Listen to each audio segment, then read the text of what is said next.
Y es domingo de Política en la Mesa. Luis Estrada nos acompaña. Luis, ¿cómo estás? ¿Qué tal, Bienvenido. Héctor? Muy buenas noches.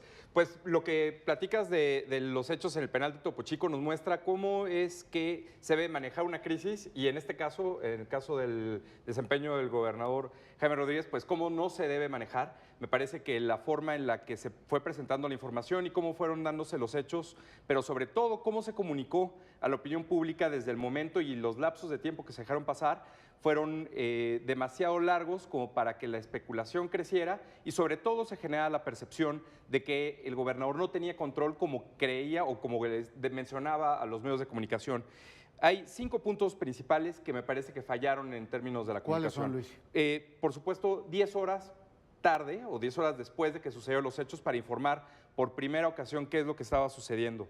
Segundo, una conferencia de prensa en la cual él conversó y mencionó cuáles eran los puntos, sin embargo, especificó o reiteró que la responsabilidad no necesariamente caía en él o en su gobierno. Y me parece que lejos de asumir la responsabilidad de tomar el control, pues entonces trató de repartir culpas y eso no ayuda necesariamente a resolver el problema, que pues sabemos hubo muchas personas fallecidas.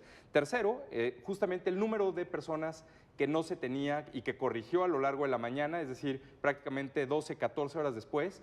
Se había dicho originalmente 52 personas. Así es. Y luego bajó el número a 49, cosa que normalmente sucede al revés, es decir, empiezas a hacer los conteos y bueno, por supuesto que no se tenía un control total de quiénes eran las personas y que si siquiera estaban en ese penal o no. El cuarto, entre conferencias de prensa empezó a dar entrevistas exclusivas en las cuales algunas preguntas que no se generaban en las conferencias de prensa se manejaba información parcial en las exclusivas y obviamente pues esto parcializa la información o se puede sospechar de que está dando preferencia a un medio sobre otro y eso pues por supuesto molesta no solo a los medios de comunicación sino a la opinión pública que tiene información parcial. Y por último, cuando trata, después de todos estos hechos, de mencionar que no se especule, pues justamente lo que hacen los medios de comunicación, la gente al no tener la información, al escuchar versiones encontradas, Intenta explicarse, sí, justo es especular. natural.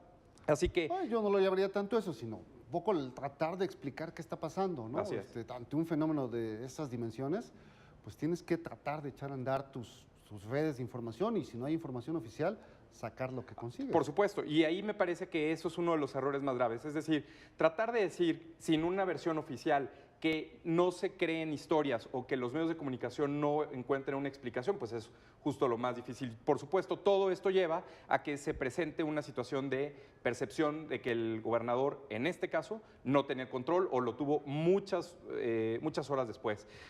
Cuando un manejo de crisis como este se presenta, lo primero que hay que hacer es informar. No tiene que ser él, no tenía que haber sido él inmediatamente, pero tendría que haber dicho lo que dijo en la conferencia de prensa 2 horas después, lo pudo haber dicho muchas horas antes y sobre todo estar manteniendo informada a la opinión pública, en este caso al público objetivo más importante que son los familiares de los presos que estaban en la cárcel. Y evitar esas escenas de desesperación de la gente de, bueno, yo sé que tengo un familiar allá adentro y me llegan rumores, versiones de que hay muertos, pues quiero saber por lo menos lo que tiene que ver con mi familiar. Por supuesto, y que eventualmente vimos que salió la directora del penal a tratar de dar una explicación sin que estuvieran en coordinación con el gobernador. Así que, en resumen, me parece que es muy importante, sobre todo, 2 cosas. Una, generar empatía con las personas afectadas, en este caso los familiares. No hubo un tono de empatía, no hubo un mensaje de empatía, por el contrario.